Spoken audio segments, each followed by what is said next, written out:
With the FAWSL being cancelled for the rest of the season, don't worry, I've got you covered. I caught up with Matildas midfielder and Bristol City women's player Chloe Logarzo.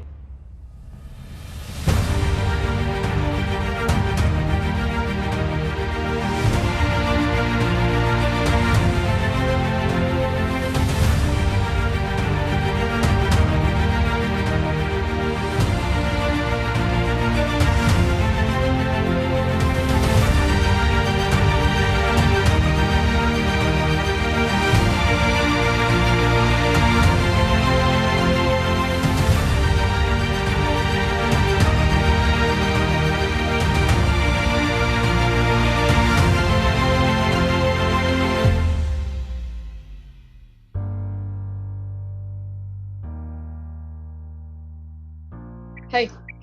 Hey, how you doing? I'm good, thanks. How are you? I'm good, thank you. So, during this time, what most people want to know is how you're keeping fit and motivated during this time. Well, pretty strenuous program with Bristol. We get it sent out in a couple of week blocks, but mostly it's just running and a little bit of football work on the pitch just by ourselves with a couple of cones. It's actually pretty hard, so it's been challenging, but it's been really good. Today I actually have to run just a steady 2.5 Ks, so that'll be nice just to get my legs flushed out as we did a heavy session the last 2 days. So yeah. I'm glad you've got a field to kick the ball in, because beginning of quarantine, I was kicking it in my garden, and now I've got a fence to repair and I need to get some new plant pots. Yeah, I mean, it took me a month to find a field that was open for me to go to. But honestly, it's like running on pavement. The ground's so hard, which is surprising. But yeah, it's been a bit different just being by myself and kicking a ball around and chasing it myself. So Yeah, definitely. And have you had many Zoom calls with your new team, Bristol, and also the Matildas? yeah, we've actually every Friday we do a Zoom call with Bristol, which has been really, really fun. It's just been like a fun get together. We either do quiz or something like that. And then with the national team, we do a Zoom call every Wednesday afternoon. Oh, sorry, Wednesday morning, afternoon for them, and normally a Friday or a Monday with individual groups. So that's been really nice to be able to stay connected with the national team while we're in some crazy circumstances. How have you been doing with the quizzes? Actually, surprisingly, really well. I've had a great team, which has been really fun. But I have hardly partaked in majority of them because they've got to do with like English stuff, which I don't know anything about. So Yeah, you've got time to learn that. And what's really interesting about you is now you're in England about to play in the WSL whenever that returns, but you've played in so many different countries: Norway, Sweden, the US, Australia. What have you taken from each of those experiences? yeah, I always said to myself that I really wanted to kind of see how I can develop as a player the most, and going and playing in different countries and being under different coaches and different lifestyles has really taught me a lot about myself as an individual person outside of football, more than probably it has taught me inside football, because football is the same. It's the same lines, it's the same rules, it's the same goals. It's just with different people. And I think I've learned so much about how I can take on information and then execute it.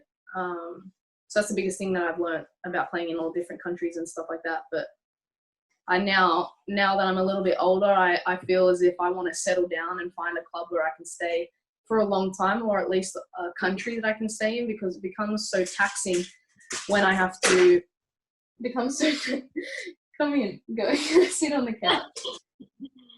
No, I'm going to Hey, sit. Hi. How's your That's it. how are you two doing? Are you like competitive with training at all? Are you training together? Yeah, we are training together, but not really. I've been trying to keep my distance so I don't like try and keep up now that I don't have to. Yeah, Kenny's now going to be training for Ironman, so she's just been putting some Ks in her legs, which is completely different to football, but yeah. Why not give it a try while I can, you know? Yeah. Wow. Right, good to see you. Good to see you. yeah, lucky to have my girlfriend come over and honestly be here with me in this time, which has been really crazy because I would have gone absolutely crazy by myself. So having a training partner or just having someone to be there while I run has been super helpful. I've also Yeah. seen you've been having some nice things like acai bowls you've been making. Yeah, it's been a lot of fun. I mean, there's been a lot of time for us to cook, which when we've lived together and played together, we've always cooked, but we got HelloFresh, which was already prepared practically for us. We just had to follow a recipe. So having something where we have to like go in the kitchen, I especially love cooking. So going in the kitchen and spending enough time in there for us to be able to cook has been so creative for us. So acai bowls, and the weather's been amazing for us to be able to do it. So Yeah, sorry for depriving you of some tanning time, but what's been your best dish that you've cooked? well, if you were to ask Mackenzie, it would be butter chicken. She absolutely loves it. But for me, I make my nonna's chicken schnitzel, and we had it for dinner last night, and that is just like, that's the gold right there. And also, with your football career, you at one point had a break from playing and went traveling. What was that like? Yeah, it was a lot of fun. I think I resented football for a very long time.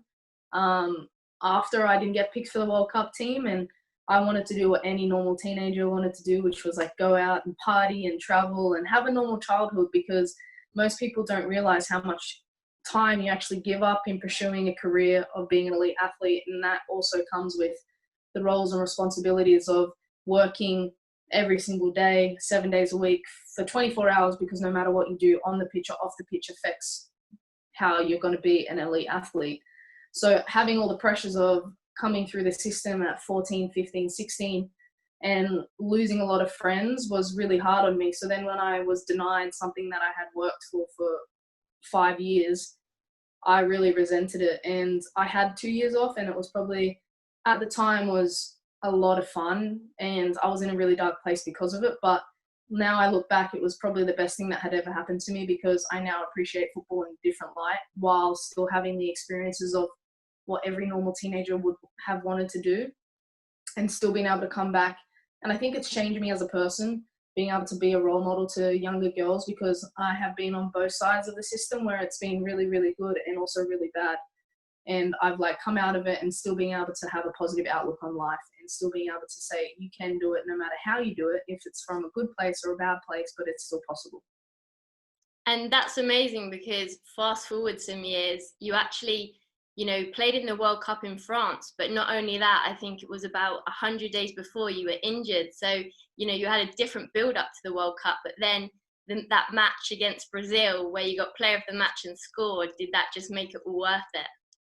Yeah, I mean, because I had missed out on the 2015 World Cup, I was absolutely gutted, and it could have taken me 2 ways, because I fractured my leg in the grand final for the W League 100 days out from the first game against Italy. And I was honestly devastated, because I didn't know what to do, if I was going to be ready, because there was other factors, like we had just gotten a new coach, which means I wasn't going to play a game with him or under him before the team had been selected. So that was a major thing. So he could have said, no, well, I haven't seen you play, I don't have to select you. So that was like a massive burden on me. But I promised myself after I got back from my 2 years off that I wouldn't let any opportunity take me down, and I was just going to give 100%. And I did have a dark place about a week of just being like, well, I'm going to give up soccer. But after that week, I really pulled myself back in. I said, you can just try. There's no harm in trying. Just try as hard as you possibly can. And I feel like that moment at the World Cup was just the first time in my career where I had played football for myself, like truly for myself, because I've always played for my family and for my friends and for all the people that told me I couldn't do it. And in that moment, it was just pure joy for something I have always worked my whole entire life for. And then Australia and New Zealand are bidding for the World Cup in 2023. So what would that mean to you to play in your home country? Yeah, it would be incredible. I feel any football fanatic or any elite athlete would always love to play in front of their friends and their family, but there's an impact in football in Australia that would just skyrocket it. And it's been amazing to be living in this generation where we have changed football within Australia, and well, within the women's game especially, and to be able to bring it home and just inspire so many young women and men to be able to do anything that they want to do would be incredible. And to do it in front of my friends and family, people that can't travel, that are too old to travel and watch me play, would just be so special to me. And maybe I'll be able to leave the game on a high, hopefully, and bring it home. You'll get it. We'll find out soon the outcome. But just going back to you sort of playing in all the different countries, did you pick up different styles of football? Has that sort of made you a different player? Yeah, I mean, all the countries I've played in have definitely had different styles. Norway is completely different to America, and America is different to Australia, and England is different to everyone. And I feel as if like I have taken a little bit from every single piece of every country I've played in to kind of develop me as a player. But me as a player individually, I have my sole traits, and I feel some countries that I went to didn't really highlight that. So it was good for me to go over there and see how people play and do all that kind of stuff. But it really showed me that being in a league that makes me able to express the best way that I can play football is probably the best for me. So it was a hard time being in Sweden and in Norway because they're completely different styles to me, but it definitely taught me a lot.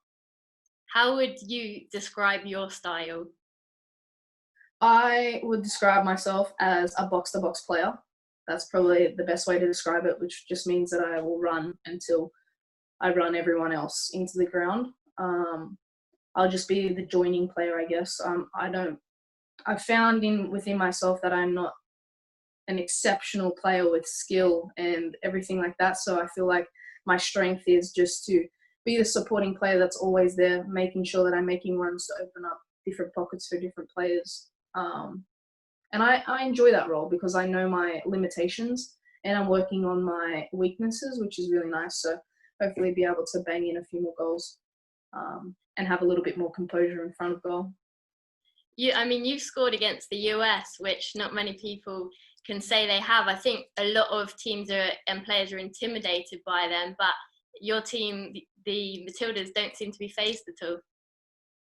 Yeah, I mean, they're an amazing country with amazing players, but like every other country and every other team, they do have faults that we like to exploit. And as a national team, we believe that we could exploit them. And it's just about having confidence in yourself and every individual player to do their role.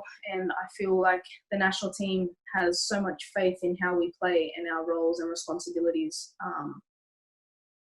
really just shine through. And although we are just getting to the point where we're taking in what our new national team coach has said and really implementing those roles and responsibilities, I feel like not that we're undefeatable, but we're getting to a point where we're very comfortable with how we play and our roles and responsibilities. And what influenced your decision to come and play your football in England? People laugh when I say this, but honestly, it was just to be able to have some time off. It's a funny thing to say, but I haven't had a break in 4 years and it's led my body to have a lot of injuries, and that's the only time I ever really have off. Going from a European country like Sweden and Norway, I could still come back to Australia and playing the league back at home, and then obviously going to America and coming back. So we play all year round with only having a week maximum off, and I mean that's the most. So it's on top of playing all our national team games, it's a lot of toll to put on your body. So to be able to come to a country where I could play and have some time off truly, and then plant some roots where I can actually have a full-time S&C coach where I'm not jumping from different programs and my body's screaming for help. So, yeah. Well, I hope you're getting some well-deserved rest now then. I am, although it is rest, it is quite hard. So it'll be nice. Hopefully, if I do get back to Australia, I'll have some time off with my family, which will be nice. Nice. Well, if Australia do get the World Cup, I'll be coming to you for some coffee recommendations. 100%. Got a long list. Don't worry about that. Thanks. And during this time, I was just thinking, if you could quarantine with 3 of your Matildas teammates, who are you picking? I would pick Emily Gilnick, Hayley Rasso, and Laura Alloway. Any particular reason? Laura is just like my big sister. She's the reason I did the goal celebration at the World Cup. Emily Gilnick is another really good friend, honestly hilarious, and Hayley Rasser is my roommate. So I know I get along with her well already. So they're my three choices. Nice. Well, I'm looking forward to seeing both you and Hayley play in the WSL whenever it's back. And is it nice for you that even though you'll be playing in England, you're going to be playing against some of your Australian teammates? Yeah, it's really nice to be able to have people around the country and just to go visit and everything like that and just see familiar faces. It's nice to see national team players coming over and really integrating ourselves into what is a professional environment for all of us. We've really waited for this for a very long time. Majority of the national team girls have always played in America but never really had a full-time professional team that goes all year round. So for the development of the national team and individual players, it's nice to see people taking strides to want to be the best that they can be. Thanks. And just quickly, before I let you go, can you just tell everyone, because I've heard you talk about this and it's really interesting, firstly about the Matildas mentality, sort of the fight within them and where you think that comes from, and also you often use the term 1%ers. Yeah, I think the 1%ers are very important when you get to the elite of elite, and it always comes down to 1% because the best of the best are there for a reason. And the 1%ers, although people don't really think they're important, once they equate to a lot of things, they end up being about 10% of how you are. So attitude is a massive thing, and being on time and all those kind of things that people really forget. And as a young kid, you always think, yeah, whatever, when your coach says to you, you need to be on time, you need to make sure that you're wearing the right things, you need to do this, you need to do that. At the time, you think that's the least of your worries, but it's more the principle of that, and it really embeds like this culture within you. So I always talk about 1%ers because it's really what took my game from an amateur to a pro, really like looking into my diet and going into extra training and making sure that I'm sourcing the right people to help me be the best that I could be and surround myself with the best inner circle that I could possibly have. And the mentality of the national team, I feel women's football within Australia has only started. We're catching up to the rest of all the other countries, and the fact that we have not that many people that live within Australia and our playing pool is quite small. So I guess you could say it's an underdog kind of mentality that we have every time we play any other team. So to be able to break that stereotype and kind of be not the underdog anymore, but kind of be on top has been a big shift for us with the national team, and taking that mentality of always being the underdog and keeping it so that we'll always have a massive fight within our belly whenever we take anyone on. Thanks. That's such an interesting concept. I'm going to try and use that in life, actually. It's really good. So yeah, thanks for chatting to me. I really appreciate it. No worries. Really appreciate Chloe's time. Such an interesting and honest person. Hope you guys enjoyed the interview as much as I did. Looking forward to seeing her play in the WSL when it starts again. See you guys soon.